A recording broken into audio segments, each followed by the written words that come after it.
Ladies and gentlemen, boys and girls, and co-parents of all ages, this podcast is for you. Introducing and the centering the Amicable divorce expert, Judith Weigel. Joining me in centering today is Stacey Francis.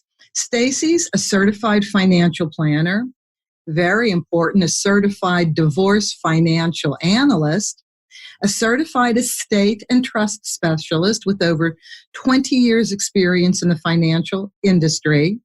She is a podcast host of her own show, Financially Ever After podcast, sorry about that, and Financial Help for Widows, a complete resource guide, author of that, and author of Unveiling the Unspoken Truth, the financial challenges women face during and after divorce. Stacy is a nationally recognized financial expert, leading one of the top leading wealth managers on CNBC's Digital Financial Advisor Council, a member of, and this really warms my heart, Stacy, a member of the Forbes Financial Council. I mean, that's all you have to write. Forbes is the god of money, right? Contributor for the Wall Street Journal. She also is among the Forbes top women wealth advisors, Investopedia's 100 top wealth advisors, Investment News top 20 women to watch in the United States, and Financial Planning Magazine's Pro Bono Award. Stacy, I am so exhausted. With all of your accomplishments and all of You're your so roles. Sweet. Dang, who has time to invest money now? But I know. You are my financial go-to. Thank you, Stacey. I really appreciate the time you're giving us. Well, thank you, Judith. I'm excited to talk, about all things divorce, how to make sure that you're financially secure during and after, top mistakes that I see happen. And I work with individuals through Savvy Ladies, which is a nonprofit I started. I know I didn't mention that yet. Yeah. With very little income, unfortunately, very little means. And then I work with some of the wealthiest people in the United States, as they're going through divorce. So I have a broad swath of exposure and a lot of good information for your listeners for, wherever they find themselves, Absolutely. And here's my first question, though. Why women? Now, not that this information isn't just as good for men, but why women? Yeah, it's a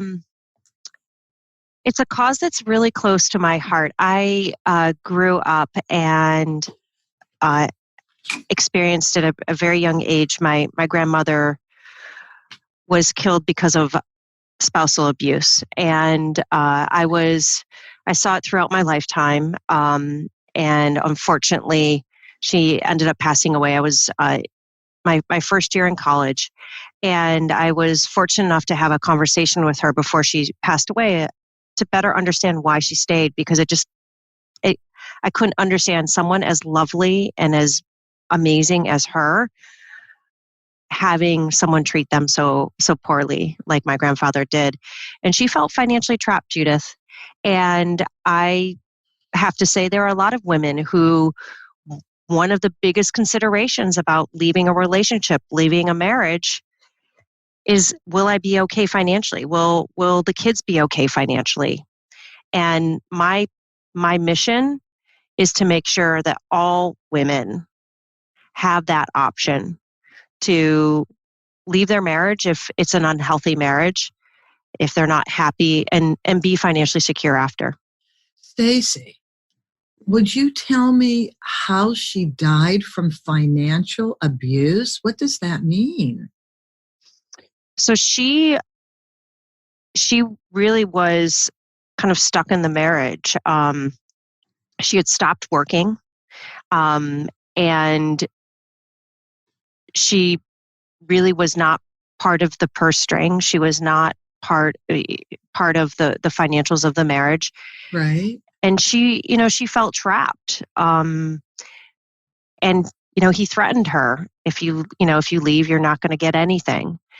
Whether or not that's true, she took that as it was true. And it was a very physically violent relationship, and ultimately it came to a head, and he pushed her down the stairs, and she ended up passing away in the hospital. Oh my Lord. It was, for everyone involved, just heartbreaking. And yes, far too many women,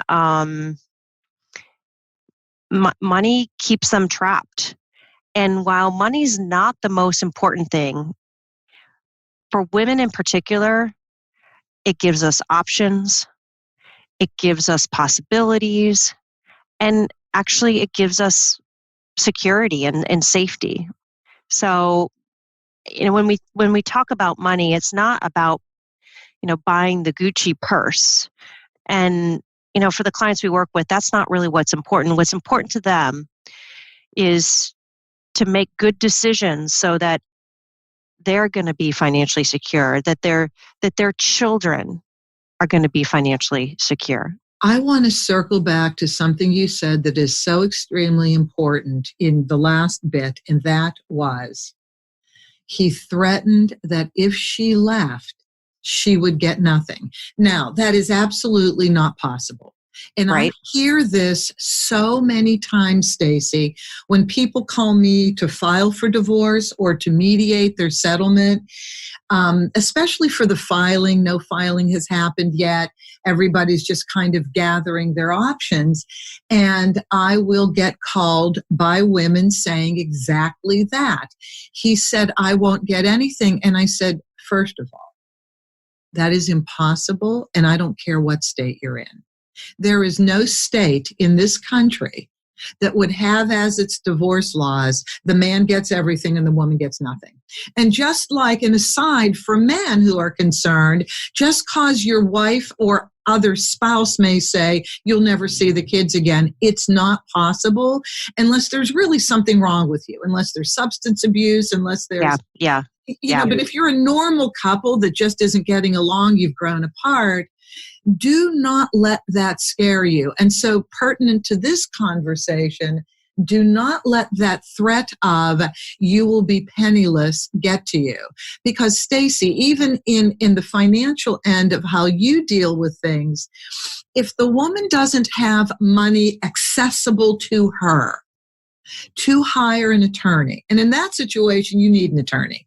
I deal with people that need legal advice, but they don't need full attorney representation. What you're describing, i.e. your grandmother's situation, that required attorneys. And so attorneys have other ways of getting paid rather than the woman just writing a check. And so what are their other options? They can file in court to have the court ask the man, right?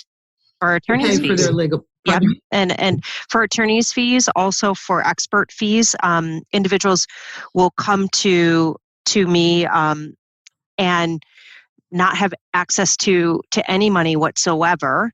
There is money there, but they just have no access to it. And the attorney can make a request for not only legal fees for them, but also expert fees. We're considered an expert to work with them. And I don't want everyone from this podcast to think that, if you're going through divorce, you have to have a certified divorce financial analyst on your team. I'm not saying that, but what I am saying is that for certain cases, the answer is yes. And if you've been bullied, if you need an advocate, if you have a complex situation, or you feel like you're behind the 8 ball and your spouse was more on top of the finances and you're coming to this feeling less than empowered, at that point, having that person to advocate for you, explain the tax impact, the do's and don'ts of divorce, what your decisions today might look like not only 2 years or 3 years or 5 years from now, 30 years from now, and how to set yourself up for success as you start your new life. And I totally believe in a team approach, and having a great person like you, a financial, and I would also say a mental health professional, because in that type of a situation, without a doubt. Exactly. Without a doubt. I just had a thought. Tell me if this is possible while you were talking. I was thinking, well, when you're married, even if you're in an abusive marriage, it doesn't matter. You typically file joint tax returns. And in a marriage like that, and even in a more traditional marriage where there's no abuse, you just have different roles in the relationship. Yep. One person will deal with the money and getting the tax returns done, and the other person will just sign on the dotted line, honey. And they do, and it gets filed. Well, if somebody, and I just got a call like this right before we started recording, somebody called me and said, I want to refer a friend of mine to you. They're very wealthy, but she is a stay-at-home mom and has no idea what the finances are like. Stacy, can that person who has no idea but signed 1 million joint returns, can they call the IRS and under the Social Security numbers of either of them pull the most recent tax return to get an idea of what they have? Yeah, actually, Judith, there's a lot that they can do, and that is number one. If you have a joint tax return and you signed it, you can get both a transcript copy, which is something that will come to you pretty quickly from the IRS. It's like a summary, and then you can also ask for the entire tax return. Now, the thing to know is that it's going to be sent to the address on file. If you're currently living with your spouse and it comes to the address of file, just again, knowing that could happen. The other thing that we have our clients do is to get a copy of their credit report. Their credit report is so illuminating, and particularly in situation where there has not been transparency, understanding what credit is out there. Often we'll even see loans that they didn't know. A few times we've seen that their name was forged and there's an extra home equity line of credit on the house that, God forbid, they had no clue was out there, let alone under their name. So getting your tax return is really important. And what's great about the tax return, I'm talking about the credit report. What's great about the credit report is that you can have that email to your email and you can get it right online. And where you go is annualcreditreport.com, annualcreditreport.com. There's no transaction history about that. No one's going to know that you got your credit report. This is your spouse won't know, and it's also not going to hurt your credit score.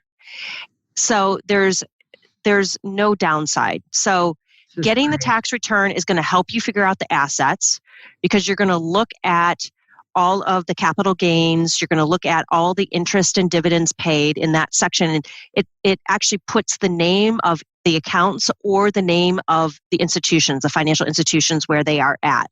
And so it starts to paint that picture. And then on the debt side, you have your credit report. So there's still going to be holes. There will still be holes, but you're starting to fill in. It's almost like the crossword puzzles of the New York Times.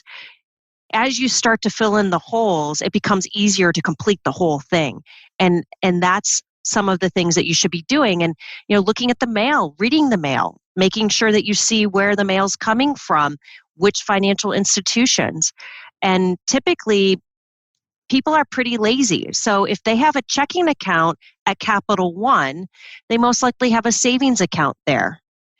If they have a savings account there, they might have a brokerage account or an IRA. So these are all things that you can look for. And one of the ways that you can fill in those gaps is if your spouse is not coming forth with this information during discovery, when everybody should be sharing equally financial information, they can subpoena these financial institutions. So it's a quick and easy thing to do, to write a letter to Capital One and say, do you have any financial assets under her name, under his name, under their joint name?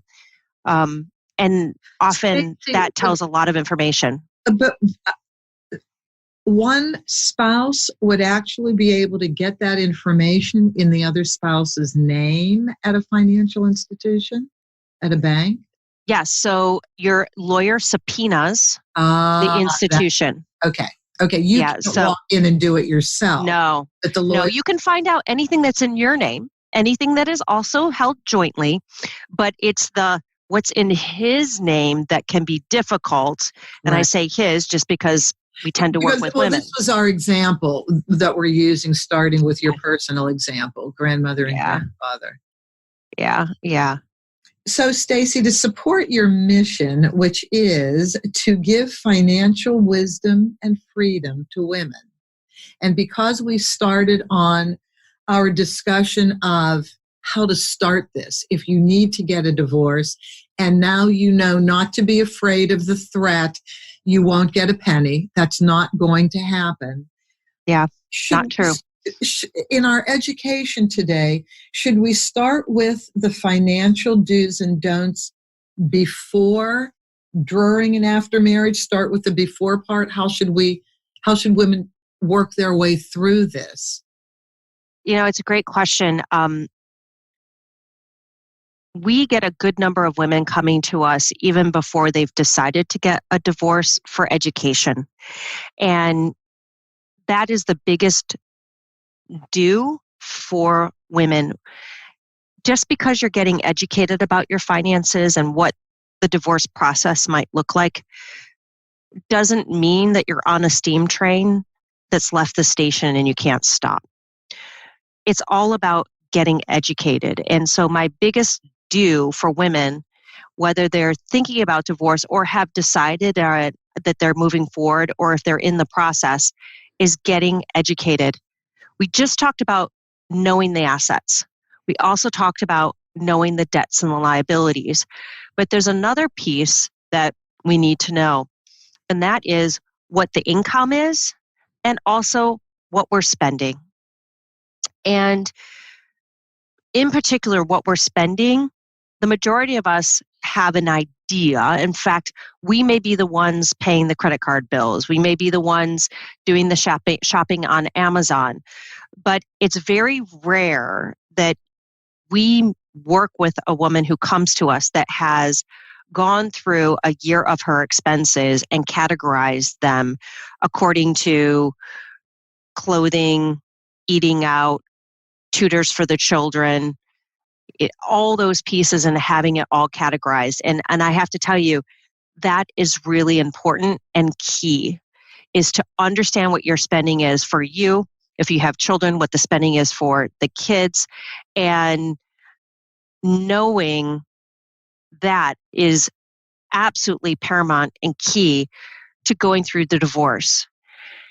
If you're a recipient of child support or spousal support, that data tells what you need, right? If you are on the other side of the table and you are the breadwinner, that tells what you can afford to pay for child support or pay for spousal support.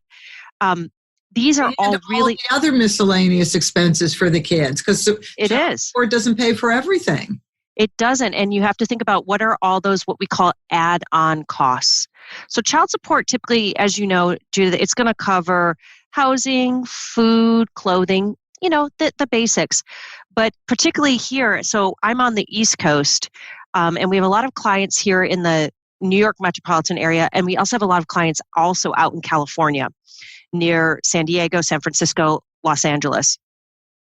And we see a lot of costs for camps, tutoring, of course, medical, orthodontia. These are all things that are considered add-ons that are not covered by your typical child support. And so you would be needing to know what these costs are so that you can negotiate with your spouse what portion you're paying, what percentage you're paying, what percentage they might be paying. And the more successful I see our clients, the most successful are those that understand the numbers. They get educated. We help them. They know what the assets are. They know what the liabilities are. They know what the total income is, and they know all the expenses. Having that clear picture allows you to make good decisions. And I liken it to trying to walk through your house with a blindfold, not having this information. You can probably stumble through your house, but you might get hurt, you might stub your toe. So take the blindfold off and really get to know the assets, the liabilities, the income, and the spending, because that's what's going to allow you to make good decisions during your divorce. And on the financial disclosure form, every state has disclosure forms. One is financial, one is about assets and debts in some layout. But on the financial one, that's where the income of both spouses will go and any other income, secondary income they get. And then for us in California, page 3 is the monthly budget. And I always say to people, Stacy, this is really the most important page. Yes, it's great. You each know, the overall money coming in gross versus net. But if you don't know each other's budgets, you cannot successfully negotiate amounts of money that will stick. And if you have overspent, so what happens a lot of times, and I'm sure you are no stranger to this, the one who is really not in charge of earning money and providing for the family has no real idea about the total debt. And I can't tell you the number of times you hit on it in what you were saying originally. There could be loans against the house. Your name could have been forged, and you have no idea until you come to the divorce table, and it's like, oh my God. But more than that, and the spending habits of people. So we each have our secret spending habits, right? And some of us are a little freer with our spending habits than others. I had this one case where she knew there was significant debt, but not anything to the extent that it was. And when she saw his financial statement, I thought she was going to pass out. Yeah. How do you recover from that? And here, and I'm sorry, I'll let you go in a second, but how do you pay child and spousal support if even your minimum payments exceed what you make? You take it away. So debt is a real problem, and I'm going to go back to a story that hopefully will give a lot of women faith. I worked with a woman through Savvy Ladies pro bono. She was getting divorced and had the wake up of her life. Their joint credit card, her husband had maxed out without her knowing. Because it was a joint credit card with Visa, Visa didn't care who had done the spending.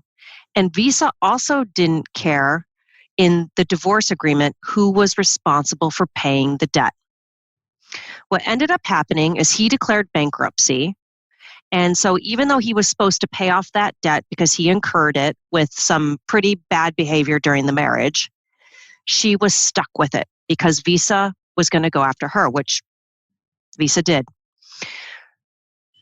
So fast forward a few years after working together through Savvy Ladies, she had completely paid it off. She had started a 401k, and even better, we got her on the Today Show to share her story.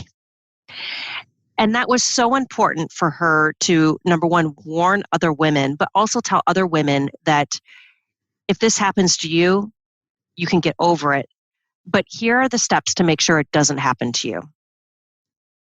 If you have any joint credit cards, even if you're just the signator, it's not in your name, you're still responsible for whatever goes on them. So make sure that you're getting copies of all of the credit cards.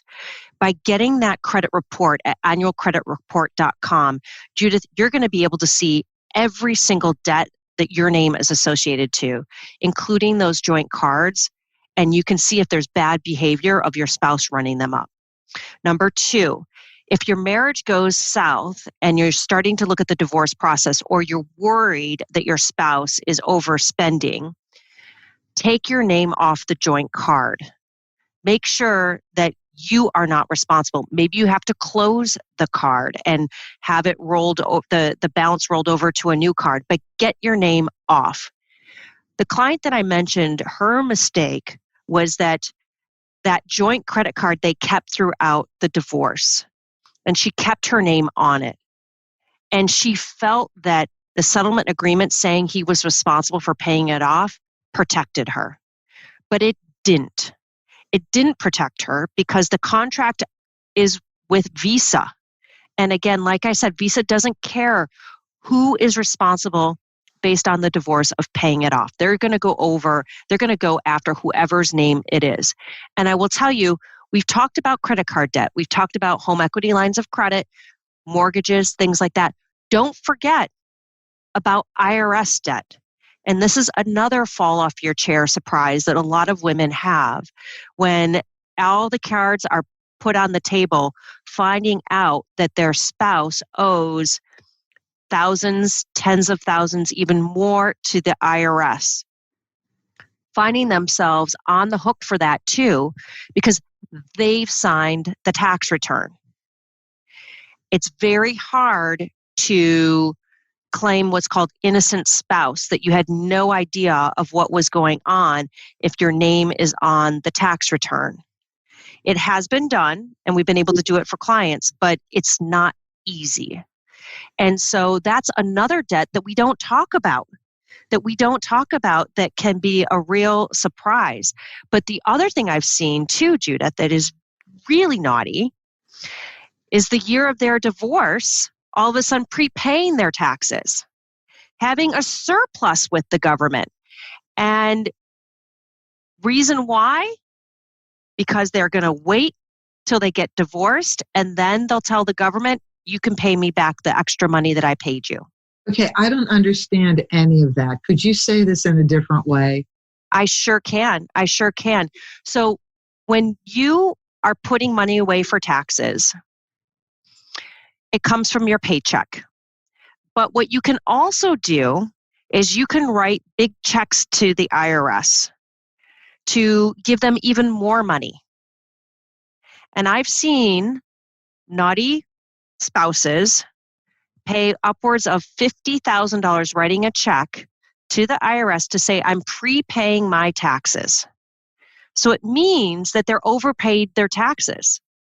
So it's a great way to hide money. It's a great way to hide assets because the IRS holds that money for you. Oh, I see.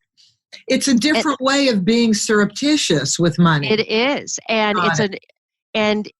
So we talked about owing money to the IRS. Well, you can have the flip where your spouse actually, once the divorce is final, will say to the IRS, go ahead and pay me that extra money that I overpaid you.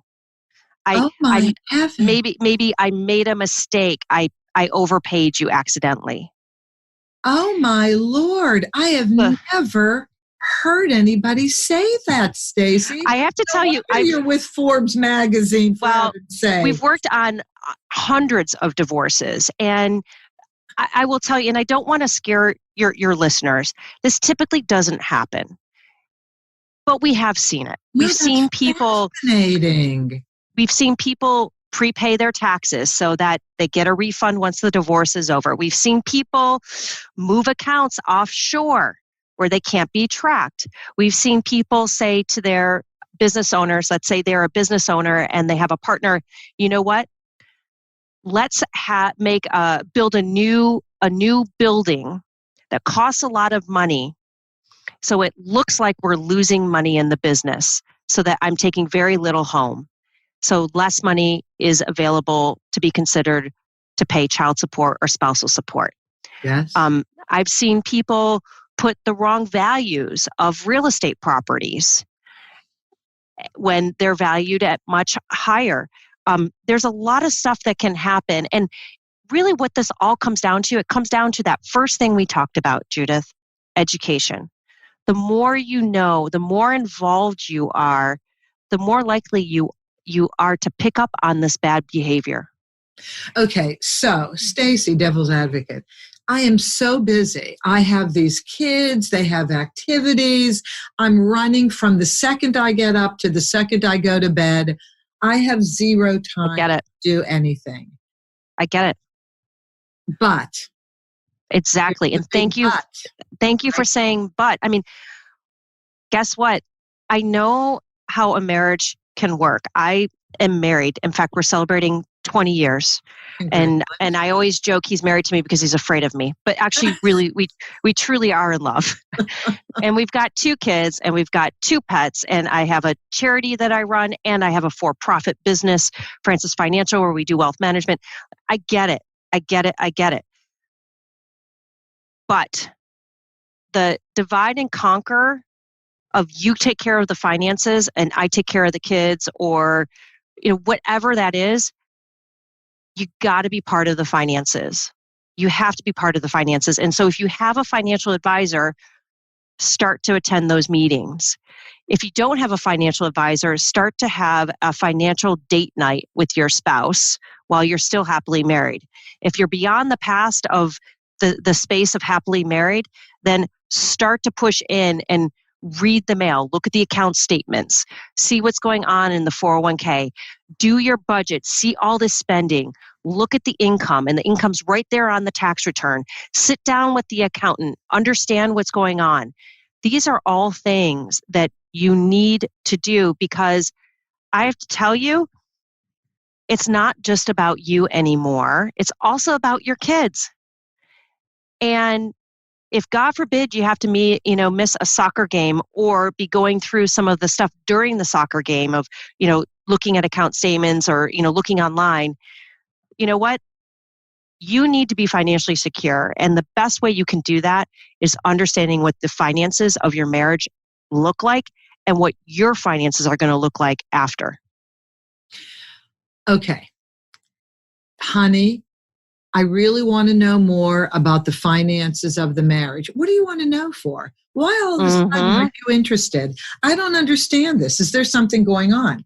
Okay. You know when you're in a healthy relationship, when everything is open and above board. You know that your spouse is considerate of you if there is nothing off limits to discuss. If you're receiving pushback, when asking to be part of the financial aspect of the relationship, you have big problems. Correct? Judith, I can't thank you enough for saying that, because you just did it in such a clear way. A marriage is an economic union. Of course, there's love and sex and kids and all that, but one of the definitions, the first definition actually in Webster's dictionary, is that it's economic union. And that means 100% transparency. If you're not getting that, there's something wrong. One of the biggest questions I've ever had, and I'd love to hear if you've had women ask you this too, is, how do I start to insert myself in the finances? Ooh, good question. If I haven't done that all my marriage and now things are rocky. Yeah. I get that question all the time. And usually what I'll do is watch a really sad movie where the husband dies and the wife is left absolutely befuddled with not knowing where assets are, not knowing what, the things look like, potentially being, financially devastated. Watch that movie and then come to him. Make sure he sees you watching it, cry, and then talk to him and say, I have no idea. Do we have life insurance? I don't know where the assets are. I don't know what your income is. I don't know what would happen to me if this happened. And if he says, oh, honey, you'll be fine, don't take that as an answer. Yeah, run screaming. So you could be left holding the bag, but it's the empty bag. Exactly. Or the bag full of debt. And then it's really too late. Or if you start asking now, you've been married X number of years, you've really never participated in the financial part of the marriage. Generally, wouldn't you say, or maybe I'm overstating, you can correct me, the reason why somebody would want to get interested in the finances after many, many years of not is because their signals are up. There's something awry. I mean, isn't that just like a red flag for you that you're not comfortable in this relationship? What do you think? I think that is a red flag. It has to be waived, though. I mean, you have to do it. You have to do it. Yeah, you do have to waive it, and there, if you feel something in the pit of your stomach is not right, that there's a reason you're not being included in the finances, most likely there's a good reason that you're worried. As women, I one of the biggest challenges I know I've faced as a woman is trusting my intuition. And as I continue to get older, I realize how right that intuition is.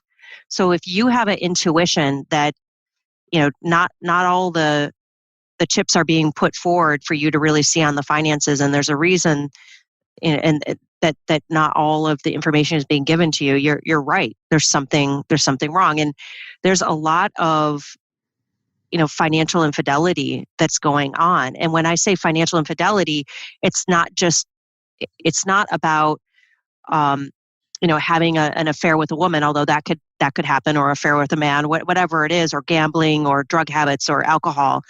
Financial infidelity is also spending on things and hiding it, putting money in an account that your spouse won't see, not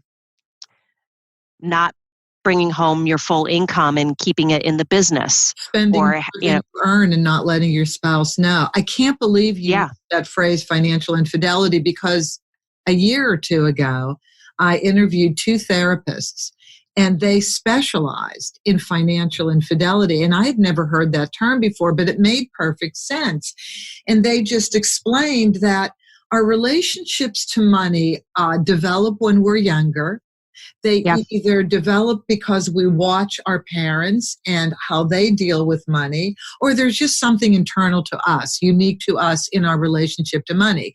But we do have a relationship to money. And so the infidelity word it addresses the word relationship. And it is simply spending money and not letting your spouse know what's going on financially. That's financial infidelity. And it can be the man or the woman, or it can be either spouse. It doesn't matter. It can be the spouse who doesn't work. They can still be the ones committing financial infidelity. Yeah. And it's trying to hide. I think that's the word, hiding. Yeah. Right? Yeah. You can spend money and forget to tell your spouse. I mean, like, I love Zappos. I love Zappos too much. In fact, the doorman in our building, we live in New York City, was like, I was just skiing with my family, and he's like, I don't know how you really got much skiing done, because obviously you were shopping because of all the Zappos box. I was like, okay, thanks. Yeah, no, I was doing more than just shopping. But the piece when it becomes financial infidelity is when that's being hidden from your partner. Yeah. That's where the financial infidelity comes from. And we did a survey that I'll share with you. I'll give you a link so you can put it in show notes for your listeners. Mm-hmm. We interviewed 150 women who had gone through divorce, and 64% felt that their husband was not being truthful, 100% truthful about the finances, and or actually hiding assets. That's a big number. That's a very big number. That's a huge number. And I remember when I was young and I watched my parents talk about money. This was in the 50s and 60s, so it was very traditional. Mom stayed at home, Dad worked. My father was very open, and he wanted to teach my mother about money. He wanted to show her exactly what he made and what the family expenses were on a monthly basis. And he wanted her to live within that budget. And it was very difficult for her to do that.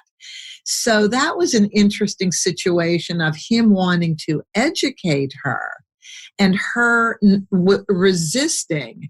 Yeah. Unfortunately, my dad died in the 70s. And so we didn't get to know him as adults. Fortunately, he managed money so well. We weren't wealthy, very middle class. but he managed his money so well. And between my sister and I, we were able to package things for her so that she lived well between his Social Security, his pension, and the money he left her, which was not huge, but she did invest it in some things. And so, we pieced it together for her, and it was fine.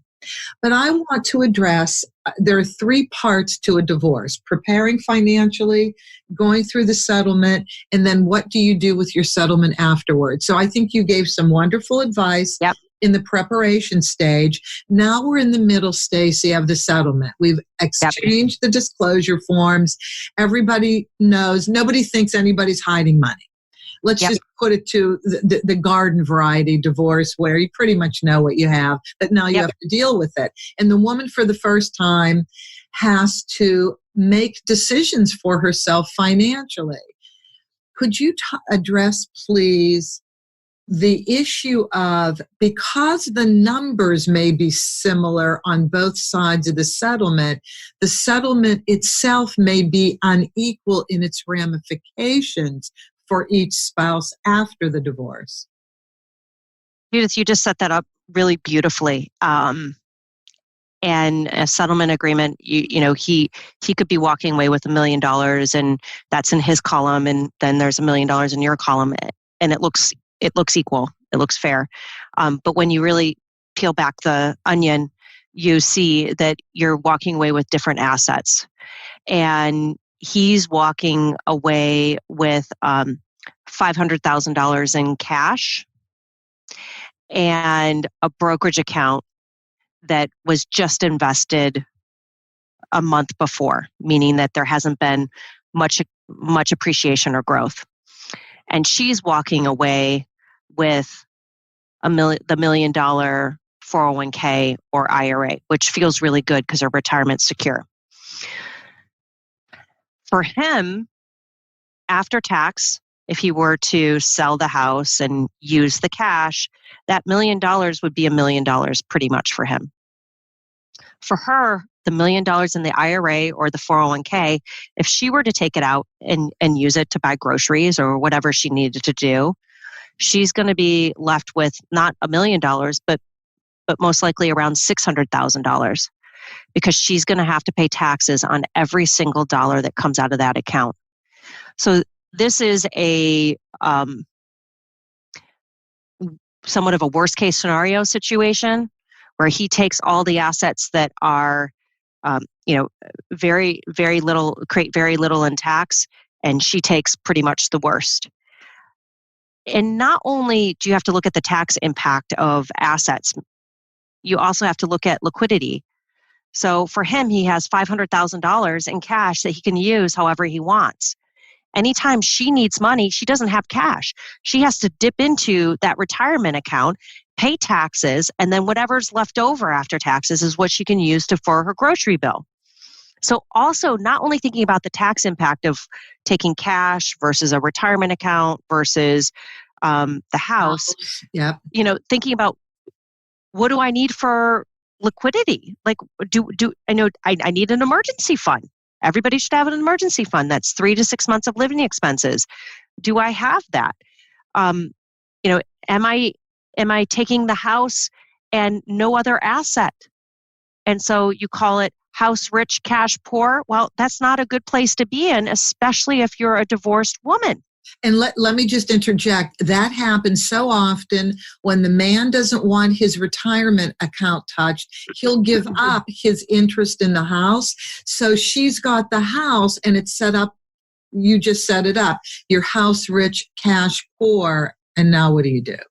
And now what will you do? And, I'm having this situation with a case that actually I have to work on after this podcast, where it's a settlement agreement and most of their money is in real estate.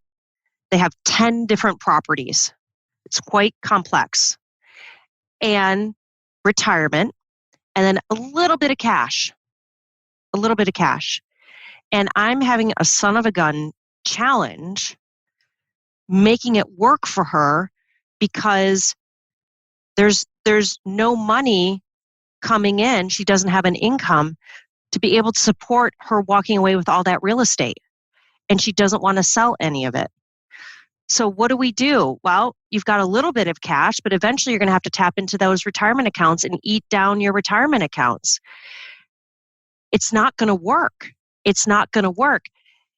She's going to have to sell some of that real estate because she can't afford to keep it all. Okay. It just can't.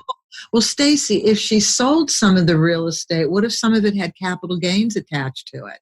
So that's a huge price tag, right? It is. And so if you're going to sell something, sell it pursuant to the settlement agreement so that he has to pay his portion of the capital gains too. Oh, interesting. Right? By the way, this could be a very innocent, we think we're doing everything right for each other kind of settlement. I don't mean to cast aspersions on the other spouse now, because people actually do think it's the right thing for both of them. So the intent is good, but the result may not be so much so. Exactly. And, for example, she could decide to take the primary home. And boy, they've had that home for 30 years. Raise the children, all the memories. Oh, yeah. Right. And they bought it for $300,000.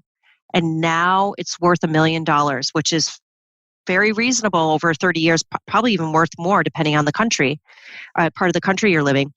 And once the kids go off to college, 5 years from now, she sells it and she gets that $1 million. And her basis is $300,000. She has $700,000 in gains, in capital gains. That now she gets an exemption. That's $250,000 that every homeowner will get. Right.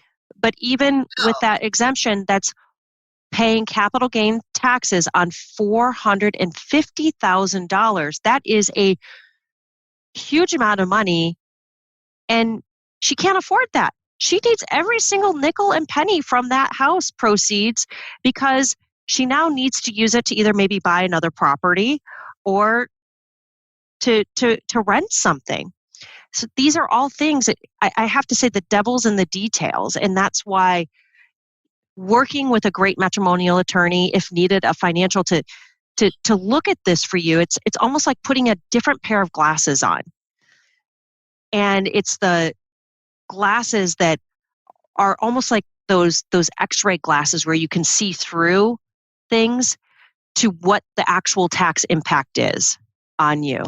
And that's understandably not something a lot of people, really do. That's not really their everyday being of looking at dollars and assets. Right. Could we, before we leave this part of it, could we just address the emotion attached to the house and I know get in the way from a settlement that you're going to kick yourself making down the road? Yeah. How do you deal with the emotion? Because we all get it. You raise the children there. Perfectly understandable to be attached. But what's on the other side? Yeah.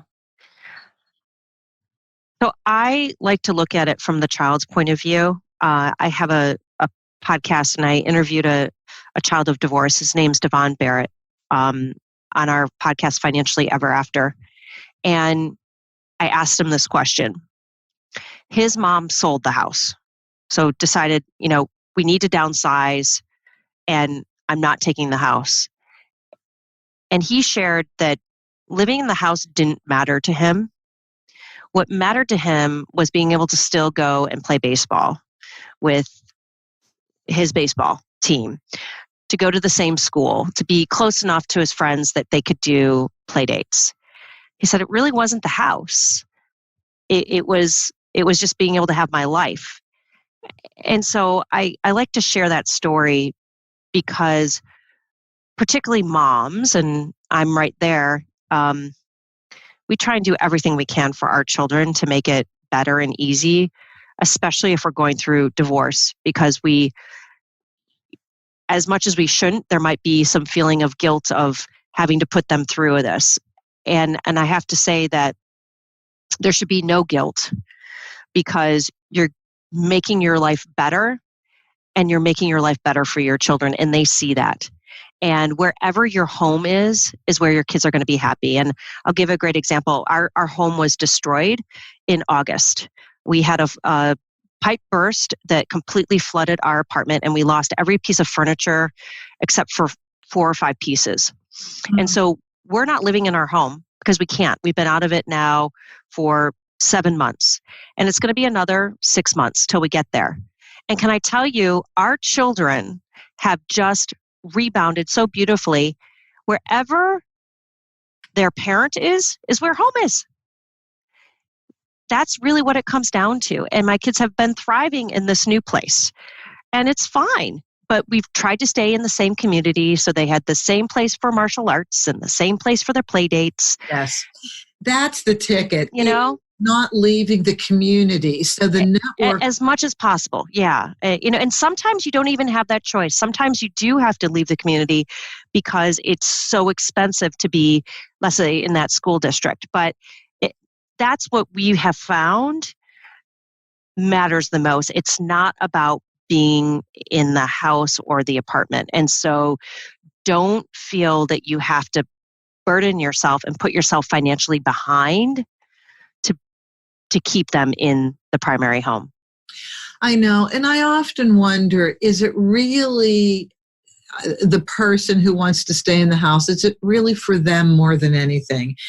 And I kind of almost think it is, because a person can only deal with so much change at one time.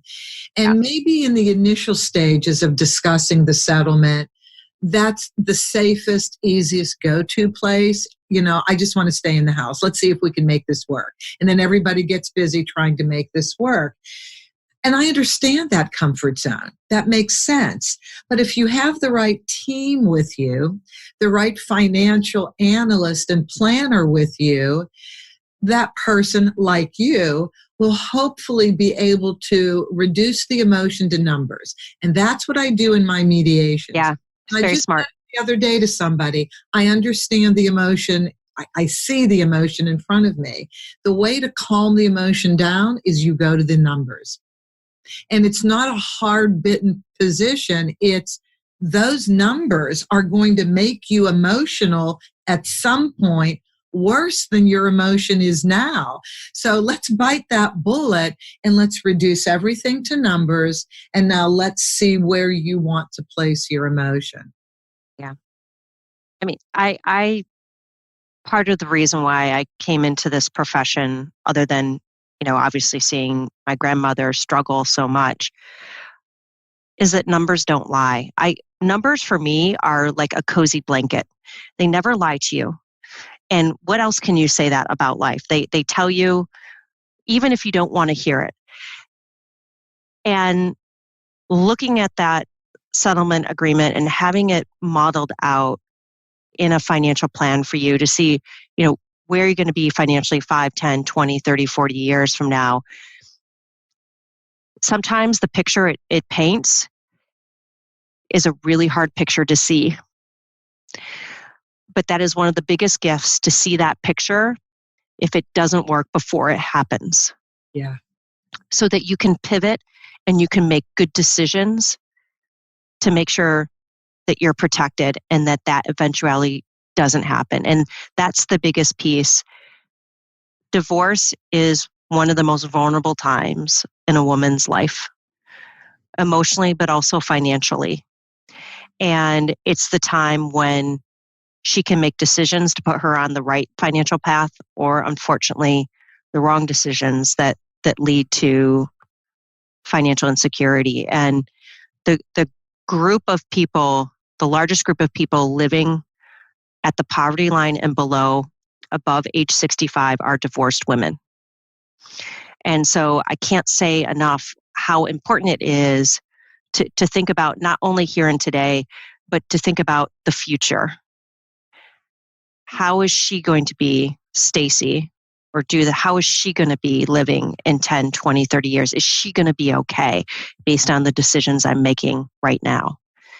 And that's the biggest advice I could give whether you're thinking about divorce, going through, or after, planning for her in the future. And loving yourself as much as you love yourself today, loving yourself, that woman in the future too. Really important. Yeah, absolutely. And I think we're answering the question, when do you involve a financial, a divorce? I can't stress this enough. Yeah. Somebody who specializes in settlements and financial planning for divorce is the absolute person you need. So to answer that question that is on your extremely important list of questions when you go to your website, when do you hire a planner? Well, I think you hire one before you even file for divorce or as you're filing, so that you can bring somebody on board right now to guide you through those very important initial steps. And then during the settlement, because the afterwards then just is management, right? But the bigger issues are before and during, and then after kind of takes a little bit of the time. Yeah, you're right. Before and during are really a very high, I call them high stakes times. Mm-hmm. And after, it's managing, and it's just being smart, living within your means.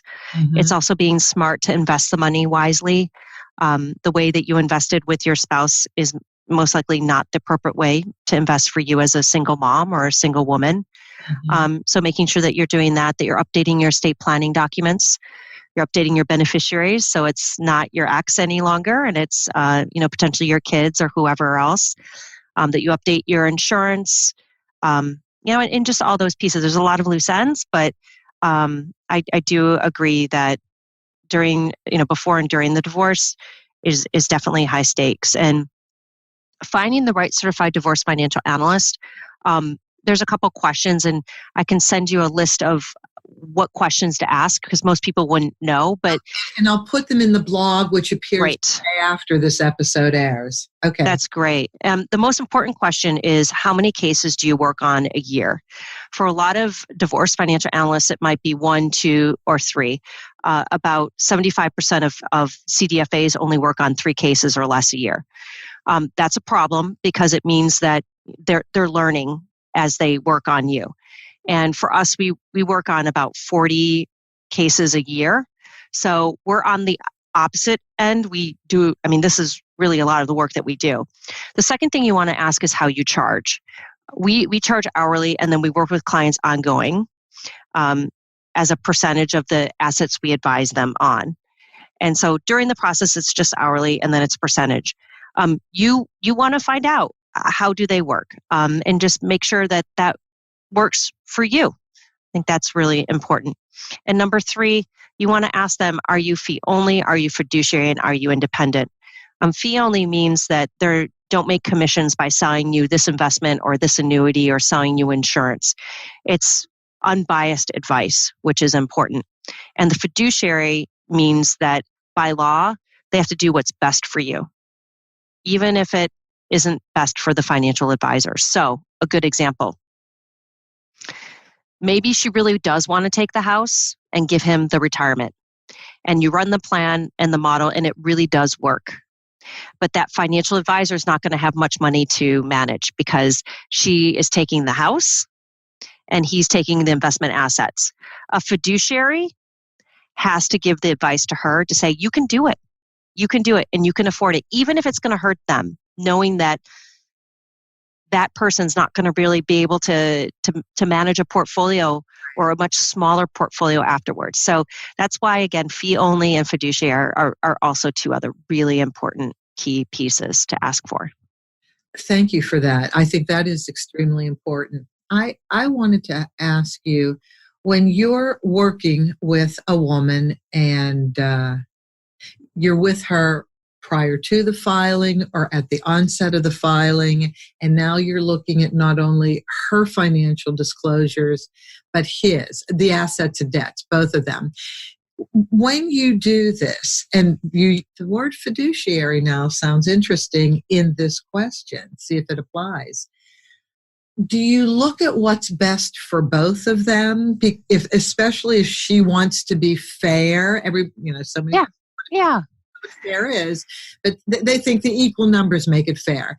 So do you go through different options and show how this could benefit both of them if this option was chosen versus that option? Yeah. That, you always want to advocate for your client, but at the same time, you want to be fair. So, for example, the agreement that I just spoke about that I'm working on right now, we're having them split the retirement because, both of them have to deal with the tax impact, right? So, if I really wanted to be sneaky, I would give him all of the awful taxable retirement and I would have her take all of the checking accounts. Well, that would not be appropriate, particularly because we're trying to have common ground. We're trying to find, build goodwill, trust, and make sure this is actually in mediation, and we're trying to keep it in mediation and not fall out to litigation. So very much. And you can work with divorce financial analysts in different ways. There are people that will work as a neutral. And I'm not one of them, but the client is not only her, it's also him. So it's both parties. And there are some pros and cons to that, definitely. But it can be a really good solution for some couples. We tend not to work that way. We tend to just work with her. And usually it's because she feels very financially behind the 8 ball and wants us to help bring her up to speed, really educate her, advocate for her. And often we are brought in when it's a highly complex asset, lots of assets, many different types, hedge funds, stock options, deferred compensation, lots of real estate, and it's not clear. The other time that we're brought in is when she feels very uneducated, exposed, and scared because he has held the financial knowledge of the whole marriage. And so that's another time that we might come in. And the other time that we'll come in is we deal with a lot of cases where there is financial abuse. And because of my background of seeing domestic violence and understanding, as I continue to try to understand of how to support these women, needing an advocate is just really important and key. Yes. I understand all of that. I guess for me, in the final analysis, as you're doing your due diligence of really looking at things from her perspective, she still has to go back and negotiate. And so that's, as a mediator, I'm the one in the middle. Yeah. And I envisioned, okay, that's great. This is what's best for her. But if he also has somebody very wise on his side that says, well, it's best for her, but it's not really for you, I guess then everybody has to go in the middle at some point to work out what give you each get an equal amount of liability to deal with after the fact, and you each get an equal amount of asset. Yeah, and Judith, I heard this said before. I can't take credit for it, but a matrimonial attorney that I work with, she said, that it's been a good divorce when each party is a little unhappy. It means that each person has had to give a little bit. Each person has had to come to the middle. I feel like there's a lot of truth to that. There's a lot of truth to that. Yeah, and I say that divorce is an issue of compromise.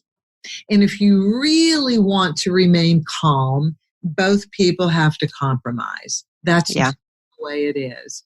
And I think once people embrace that idea of compromise, and you said it a different way, then that's what they will work towards, is compromise. And that is what life is. Yeah. Compromise. Exactly. Okay, exactly. so we're at the end of the hour. Did I not ask you anything? Did you not get the opportunity to say something that you really wanted to communicate when we got together? So I wanted to share some resources with your listeners and, just make a clarification. So I've talked a lot about, high asset, complex divorces. So that's the work that we do through Francis Financial. We tend to work with people who have many millions of dollars doing this divorce work and working ongoing. So that's a resource for your listeners. But I also realize that there's the other 98% of America. And I want to encourage anyone who needs support and help to reach out to Savvy Ladies. Savvy Ladies is my love letter to my grandmother, and we're a 501c3 nonprofit, and we help women, and it doesn't matter what's in your pocket and what is not in your pocket. It doesn't matter how much money you have or don't have. We'll match you up with a certified divorce financial analyst for you to work with free of charge for an hour to help you ask your personal questions, because what you're doing is so powerful in educating and highlighting these issues. But what we have seen is so many women then have the question, but what about my unique circumstance, right? And they need that one-on-one advice tailored to their situation. And so feel free to reach out. It's savvyladies.org. Our helpline is right there at the top, and we'll connect you with a divorce financial analyst that can help you. Again, it's all pro bono. It truly is a charity. And if we can help you through Francis Financial, if you want to work with someone ongoing for financial advice and that type of work, you're always welcome to reach out to us at www.francisfinancial.com. So my hope and my prayer is that any woman who's listening here today is going to be able to walk away with a path to get all of her answers that she needs to make sure that she's, not going to find herself in a difficult financial situation after. I think you've addressed the needs of my two strongest demographics. And my two strongest demographics are women 25 to 35. Yep. Your wealth building years. Yep. And women 65 plus, which are, you're in your retirement years and, widow or divorce. Yeah, exactly. Haven't been in the driver's seat of managing your financial life, you're definitely in need. And I think today you've really, without saying it, addressed those two demographics. And I really thank you for this, Stacy. Well, thank you. And thank you for your work. And I just love what you do. And I love what you're doing with this podcast. I think it's wonderful. I really do. Thank you. I appreciate that. I do. And I would love to have you come back whenever anything happening in the divorce financial world. Would you please give us a call? And I would love to. Yeah. And it's, I know that divorce financial planning doesn't sound exciting, but I have to say, I think it's so exciting because you're planning someone's life and you're making sure they're going to be okay financially. How powerful is that? I mean, it's just really amazing. Yeah. I feel so blessed. And I thank you. I think you nailed it. It is absolutely right. Divorce is a new beginning. And everything that you're talking about is to set somebody up for a new life, a powerful life, a strong life, a confident life, and a safe and secure life. Yeah, exactly. So, thank you, and Stacy. Thank your grandmother for this. I sure will. And thank all of you for listening. I appreciate each and every one of you. I know you got a lot from this interview because Stacy is amazing. Please share this with your friends. Subscribe if you haven't already subscribed. You can reach me through my email, judith@theamicableddivorceexpert.com. And as always, have an amicable day. That's our show for today. Thank you for joining us. Be good to yourselves, be kind to your spouse, and cherish your children above all else.